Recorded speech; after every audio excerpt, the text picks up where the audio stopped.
The Galactic Council had made their position abundantly clear.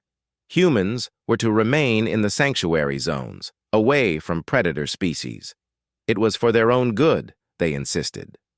Soft, weak, defenseless humans had no business wandering the hunting grounds of the galaxy's apex species. Evie had never been particularly good at following rules. The forest moon of Carnethus was supposed to be off-limits to human colonists. The Vraxian pride that controlled this sector had claimed it for their hunting reserves 3 standard cycles ago. But when the distress beacon from the crashed research vessel had pinged across Evie's scanner, she hadn't hesitated. Jasper had tried to talk sense into her, of course. He always did.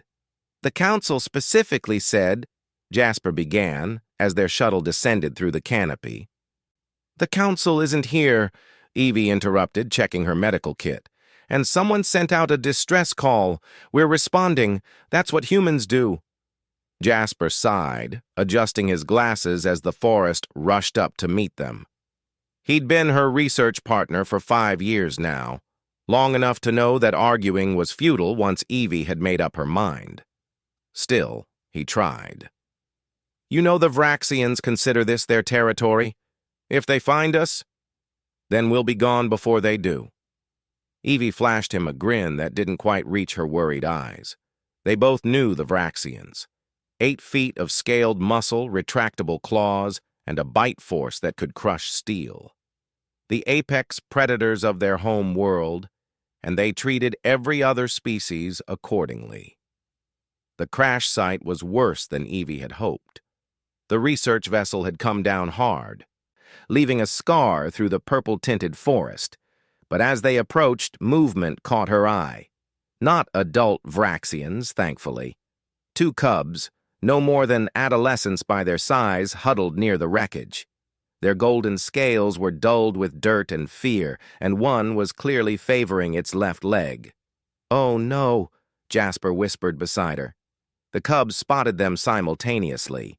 Their yellow eyes went wide with terror. In the galactic hierarchy, Vraxians feared nothing, except perhaps the unknown. And humans were still very much unknown to most of the galaxy. The injured cub made a sound, something between a hiss and a whimper.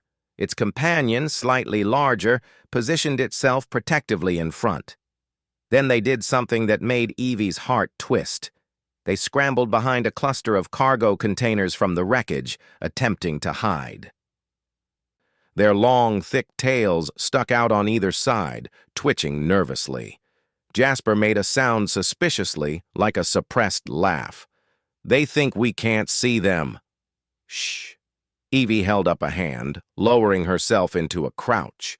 She'd worked with enough frightened animals back on Earth to recognize terror when she saw it. "Hey there," she called out softly. "We're not going to hurt you." The tails twitched more frantically. Slowly, carefully, Evie pulled out her medical scanner. The readings made her wince. The injured cub had a fractured leg and was going into shock. Without treatment soon, the damage could be permanent. "Their ship must have crashed," Jasper murmured, scanning the debris field. "I'm not reading any adult life signs. They might be alone out here." A twig snapped in the forest behind them. Both humans froze. Through the trees, they could hear something large moving. Multiple somethings. The hunting party would find them soon. Evie made a decision. "Listen to me," she said firmly to the containers, knowing the cubs could hear her. "Your leg is broken. The hunting party that's coming won't stop to help you. They'll think you're weak. But I can fix it. I'm a medic. Do you understand?" Silence. Then slowly, a small scaled head peeked around the container. Young yellow eyes met Evie's brown ones. "Why?" The cub's voice was a rasping whisper, speaking in broken galactic common. "You are prey. We are predators. This makes no sense." Jasper knelt beside Evie.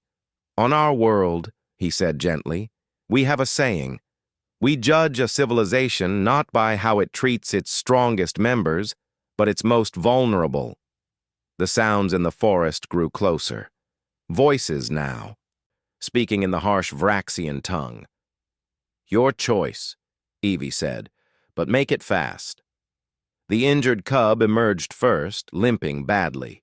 Its companion followed, positioning itself between its friend and the humans, still protective, still ready to fight if needed. Evie respected that. She worked quickly, her hands steady despite the approaching danger. The medical foam would stabilize the fracture, and the pain inhibitors she injected drew a grateful hiss from the cub. Jasper stood guard, his hand on the signal beacon that would call their shuttle. "Done," Evie said, securing the temporary cast. "That should hold until you can get proper treatment." The hunting party burst through the tree line just as the shuttle descended. 6 adult Vraxians, all armed, all looking ready for a fight. They froze at the sight before them. 2 humans, 2 cubs, and no explanation that made sense. The larger cub stepped forward, placing itself between Evie and the lead hunter. "They saved Crix," it announced, its voice stronger now. "The soft ones came when the pride did not." The lead hunter's eyes narrowed, studying Evie and Jasper. "Humans," he growled, "in our territory." Responding to a distress call, Evie replied calmly, though her heart was hammering, "which you would have heard too if you'd been listening." For a long moment the Vraxian stared at her. Then something shifted in his expression. Not quite respect, but something adjacent to it. "The council says humans are weak. Prey species." Evie smiled, tired but genuine. "The council says a lot of things. We're still figuring out which parts are true." As their shuttle lifted off, Jasper looked at her. "You know this is going to cause an incident?" "Probably," Evie agreed, watching the Vraxians shrink below them. The cubs were surrounded by their pride now, safe. "The council will be furious." "Almost certainly." "Was it worth it?" Evie thought about 2 frightened cubs, tails sticking out from behind containers, thinking they were hidden. She thought about the way the young one's eyes had softened when the pain faded, about the protective stance of its companion. "Jasper," she said, "on Earth, we spent millions of years as prey. We know what it's like to be small and scared and hunted. We also know what it takes to survive it, not by being the strongest or the fastest, but by being the ones who help each other. That's what makes us human. That's what will always make us human." Below them, the hunting party was already moving, carrying the cubs back toward their settlement. Tomorrow the story would spread. The soft ones who came when called, the prey that acted like pack. The galaxy thought it understood humans. It was only beginning to learn. And somewhere on Carnethys, 2 young Vraxians would remember that the scariest predator isn't always the one with the sharpest claws. Sometimes it's the one with enough courage to show kindness when everyone else expects violence. The council could file all the complaints they wanted. Evie would be out here again tomorrow, doing the same thing she'd done today. Because that's what humans do.